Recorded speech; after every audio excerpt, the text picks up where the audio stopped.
La tercera jornada de la Universidad Feminista de Ponferrada, organizada por la Concejalía de Igualdad, se ha dedicado al papel de los hombres dentro del feminismo, a cuestionar si pueden ser feministas. No solamente es que puedan ser feministas, sino que deben ser feministas. Para nosotras, un país feminista, una España feminista, pasa porque el conjunto de la población adquiera conciencia feminista y luche y trabaje y viva acorde a esos principios, a esos ideales de igualdad, de lucha contra las violencias machistas, para crear un mundo más justo, más igualitario y libre de violencia.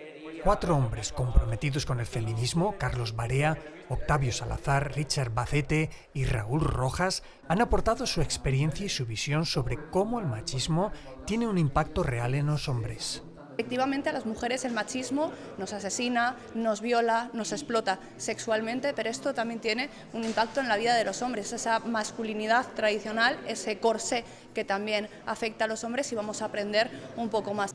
Carlos Barea es escritor y activista y ha planteado el tema desde una perspectiva cultural vista a través del cine y de la literatura, desgranando cómo los imaginarios machistas se perpetúan en estos medios.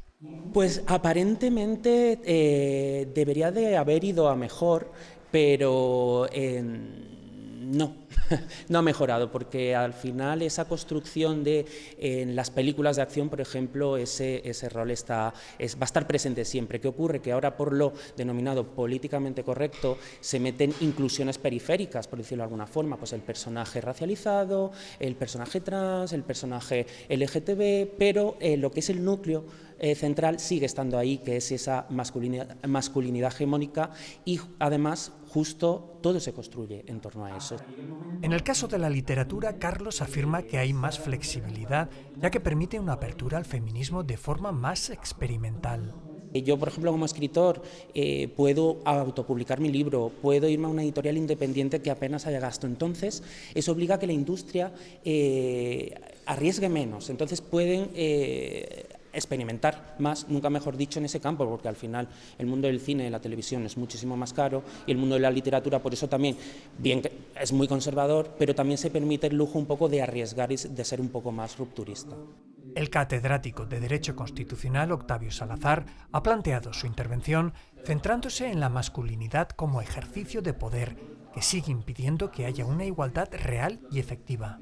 Como en definitiva ese mandato de masculinidad tiene que ver con el ejercicio del dominio sobre las mujeres, y cómo ahí tenemos pendiente, creo yo, cambiar toda una serie de estructuras que tienen que ver fundamentalmente con quién tiene el poder, cómo se ejerce y para qué se ejerce también. Además, señala que el ejercicio de ese poder está presente en todos los ámbitos de la vida. Se ve la dimensión pública, ¿no? Lo que tiene que ver con el poder político, el poder económico, los poderes, podemos decir, más tecnológicos incluso, ¿no?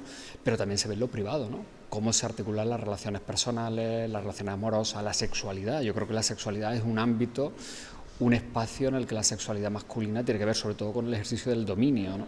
Y entonces hay que desmontar, entiendo yo, todo ese mandato que tiene que ver con el ejercicio del control, del dominio, del sometimiento, ¿no? De quienes se consideran inferiores, en este caso las mujeres, claro.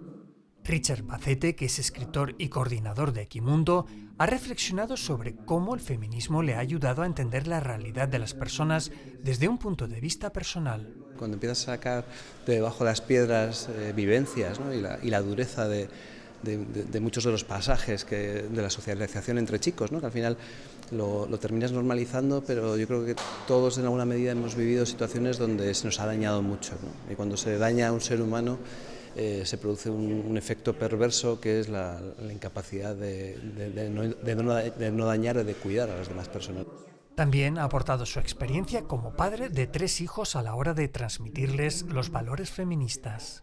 Es claro, cómo educar en feminismo a 2 niñas y a un niño en un contexto tan complejo como el que estamos, ¿no? O sea, cómo avanzar y trasladar una idea de empoderamiento a las niñas sin que los niños se queden atrás, ¿no? Que yo creo que es una de las grandes cuentas pendientes que tenemos, que yo creo que desde una perspectiva feminista hemos abandonado a los niños. O sea, la agenda coeducativa, la agenda de acompañamiento está pensada en las niñas, pero como decía Paulo Freire, aquí nadie se libera solo, nos liberamos en comunidad, y los chicos y las chicas van a tener que aprender a vivir también en comunidad. Por último, el profesor universitario y experto en género, Raúl Rojas, ha recordado que la sociedad ha evolucionado, que el feminismo es parte de una realidad en la que el machismo no tiene cabida. Y el machismo daba una serie de cosas por naturales que no lo eran, ¿no? Y nos parecían normales. Esas cosas se han desnaturalizado, se han desnormalizado y a día de hoy cuando las vemos nos extrañamos, ya no las cuestionamos, las señalamos, les ponemos nombre, discutimos sobre ellas. Que eso haya ocurrido significa que hay un cierto grado de irreversibilidad. Ya no podemos ver el mundo como se veía en la sociedad machista clásica. Y para ver ese nuevo mundo, Rojas ha señalado las dificultades y limitaciones que tienen los hombres para ser feministas. A nosotros nos es muy fácil identificar como los tics tradicionales de la masculinidad, yo que sé, ser agresivos, ser muy impositivos, no escuchar, no corresponsabilizarnos en casa. Y esas cosas es fácil identificarlas y cambiarlas. Pero hay una cosa que nos cuesta mucho y que es nuclear de la masculinidad, que es ser protagonistas de todo. Estar siempre en el centro de algo. Que lo que esté pasando, nosotros seamos el centro.